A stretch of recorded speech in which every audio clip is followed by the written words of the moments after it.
Saya sudah berulang kali mengatakan kepada Pak Menteri Agama, dan inilah Menteri Agama yang saya kira Menteri Agama yang toleransi dan damai tinggi terhadap minoritas. Nah, mohon Pak Menteri Agama agar situasi seperti ini dikondusifkan. Jangan takut dengan kadrun. Bapak adalah pemerintah, Menteri Jokowi. Bapak memiliki banyak hal. Bapak memiliki tentara. Pakailah tentara. Bahkan Bapak punya Banser NU yang seluruh Indonesia itu bisa digerakkan oleh Bapak sebagai Panglima Banser.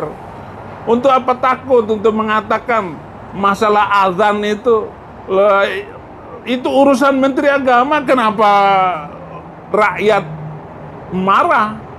Nggak usah takut. Dan jangan mundur sedikit pun dengan kaum kadrun itu, kaum Islam Sontoloyo itu, Pak. Saya dukung sekali. Bahkan jangan sekedar mengatur suara azan, atur juga kurikulum yang ada di madrasah, sanawiyah, aliyah, sampai perguruan tinggi. Karena sumber kekacauan itu adalah dari kurikulum yang tidak benar. Bahkan kurikulum-kurikulum di pesantren, Pak, jangan takut untuk dirombak. Bapak periksa, ganti guru-gurunya yang... Karena pesantren itu melahirkan kaum radikal semua. Bahkan kurikulum-kurikulum di pesantren, Pak, jangan takut untuk dirombak. Bapak periksa, ganti guru-gurunya yang... Karena pesantren itu melahirkan kaum radikal semua. Seperti saya ini dulu radikal. Karena saya belajar di pesantren. Saya mengajar di pesantren Zaitun Indramayu. Itu pusat teroris itu, Pak. Tapi teroris yang kelas berdasi ya di pesantren Az-Zaitun. Saya gurunya dan saya mengerti. Bahkan kalau perlu, Pak, 300 ayat yang menjadi pemicu hidup intoleran, pemicu hidup radikal dan membenci orang lain karena beda agama, itu di-skip atau direvisi atau dihapuskan dari Al-Quran Indonesia. Ini sangat berbahaya sekali.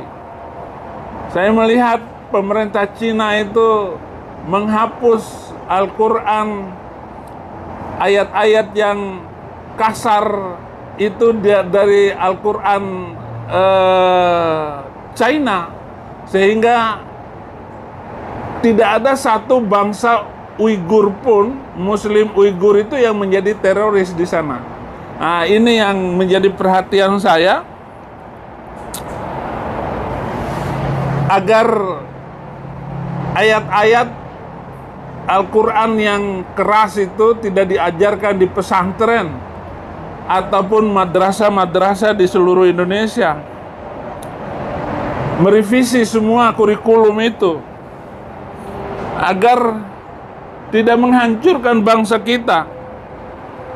Karena mereka ya kalau sudah kena radikal, itu apa saja yang di depan mereka, mereka labrak, mereka mau menghancurkan dirinya sendiri. Padahal kita sadari selama ini semua teroris itu datangnya dari pesantren. Tidak ada teroris itu datang dari sekolah Kristen, nggak mungkin. Dan saya mengharap bahwa TNI, polisi, dan pegawai negeri sipil itu agar mereka netral di dalam memberikan pelayanan kepada bangsa ini. Jangan karena agama dan jangan karena golongan. Mereka harus benar-benar netral di dalam melakukan pelayanannya kepada bangsa ini. Mereka harus bersih dari radikalisme. Kalau perlu harus dites apakah mereka ini mengerti Pancasila atau tidak. Jangan-jangan ada PNS nggak hafal Pancasila.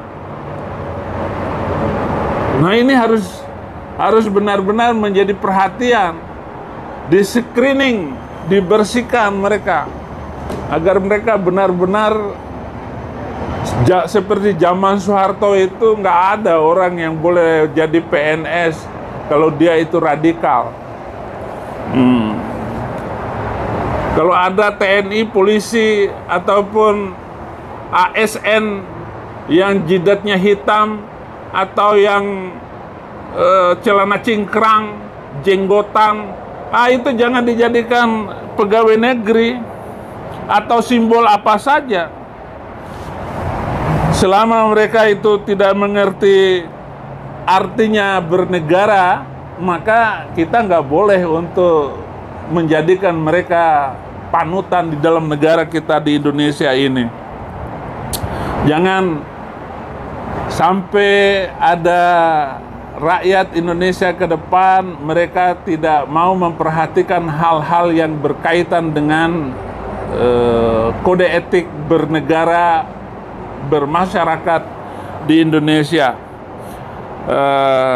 Bagaimana juga agar lulusan-lulusan pesantren ini tidak radikal dan memperbanyak kurikulum agar mereka mampu hidup bersaing dengan masyarakat pada umumnya. Jangan sampai mereka hanya urus agama. Dan lihat di belakang saya ini, kemajuan negeri Amerika ini yang tidak pernah berhenti, mereka bekerja, dan tidak ada satupun orang Amerika yang tidak bekerja.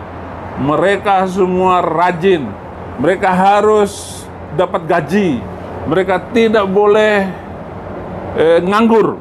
Nah, ini ke depan kalau kita lihat, sehingga Amerika ini menjadi negara yang kaya di Indonesia.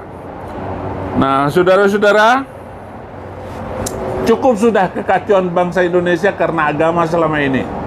Mari kita membangun Indonesia ke depan adalah Indonesia yang toleransi dan damai. Kalau dulu saya adalah manusia radikal, tetapi sekarang setelah saya masuk Kristen dan mendalami keyakinan baru ini, luar biasa. Itu sebabnya negara-negara Eropa, Amerika, Australia itu menjadi maju, karena dasar Alkitab adalah cinta kasih, dasar Alkitab adalah bekerja, dasar Alkitab adalah kemajuan. Dan Amerika menjadi maju tanpa agama, tanpa menteri agama, tanpa mencampur adukan urusan agama dengan urusan negara. Jadi silakan kamu beragama di masjid, silakan kamu beragama di gereja atau di vihara. Jangan kamu bawa agamamu ke tengah sosial media, ke tengah masyarakat. Biarkan saja kamu mau beragama, tetapi jangan menghambat kemajuan bangsa. Jangan nanya kepo agamamu apa, umurmu berapa, gajimu berapa. Gak usah ditanyakan itu. Mari kita menghasilkan bagi kemajuan bangsa kita ke depan. Terima kasih.